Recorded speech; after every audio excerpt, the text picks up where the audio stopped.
বাজারে গিয়ে দেখি আসমান সমান দাম, পকেটের অবস্থা দেখি পুরাই অবসান।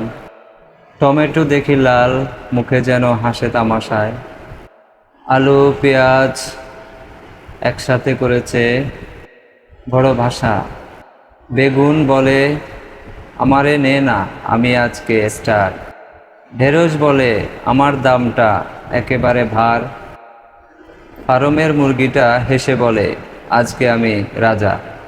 খাসির মাংস শুনে হাসে, তুই তো গরিবের রাজা। পকেট খুলে দেখি শুধু হাওয়ায় করে নাচ। ভাবি মনে, এভাবে কেমনে চলিবে সংসার। শেষে নিলাম শুধু একটা লাউ, সেটাও আদা। ভাবি মনে, আল্লাহ করুক দয়া, কমুক বাজারের দাম। বাজারের গল্প শুনে হাসে প্রতিবেশী আহাত, বলে ভাই এখন কি টিকে থাকা যায়। বন্ধুরা, গল্পটা কেমন হলো জানাবেন।